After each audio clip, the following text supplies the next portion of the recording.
Tasty tomato rice തയ്യാറാക്കി നോക്കാം. എണ്ണ ചൂടായതിന് ശേഷം സ്പൈസസ് എല്ലാം ഇട്ട് കൊടുക്കുന്നുണ്ട്. ഇനി ഇതിലേക്ക് ചെറുതായിട്ട് കട്ട് ചെയ്ത് വെച്ചിരിക്കുന്ന ഒനിയൻ ആഡ് ചെയ്ത് കൊടുക്കുന്നുണ്ട്. ആവശ്യത്തിന് ഉപ്പും കൂടി ചേർത്ത് ഒന്നുകൂടി മിക്സ് ചെയ്ത് കൊടുക്കാം. ഇനി ഇതിലേക്ക് 1 ടേബിൾ സ്പൂൺ ജിഞ്ചർ ഗാർലിക് പേസ്റ്റും കൂടി ആഡ് ചെയ്ത് ഒന്ന് മിക്സ് ചെയ്ത് ഒന്ന് വഴറ്റിയെടുക്കുന്നുണ്ട്. ഒരുപാട് മൂത്തൊന്നും പോകേണ്ട ആവശ്യമില്ല. ഈ സമയത്ത് ഇനി ഇതിലേക്ക് 1/4 ടീസ്പൂൺ മഞ്ഞൾപ്പൊടിയും 2 നുള്ള് ഗരം മസാലയും 1 ടേബിൾ സ്പൂൺ കാശ്മീരി റെഡ് ചില്ലിയും കൂടി ആഡ് ചെയ്ത് കൊടുക്കുന്നുണ്ട്. ഇനി ഇതെല്ലാം കൂടി നന്നായിട്ടൊന്ന് മിക്സ് ചെയ്ത് അതിൻ്റെ പച്ചമണമൊക്കെ ഒന്ന് മാറി വരുമ്പോൾ ചെറുതായിട്ട് കട്ട് ചെയ്ത് വെച്ചിരിക്കുന്ന തക്കാളി കൂടി ആഡ് ചെയ്ത് കൊടുക്കാം.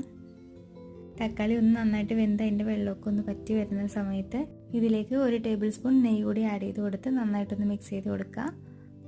ഇനി ഇതിലേക്ക് ആവശ്യത്തിനുള്ള ചോറും കൂടി ആഡ് ചെയ്ത് നന്നായിട്ടൊന്ന് മിക്സ് ചെയ്തെടുക്കുക.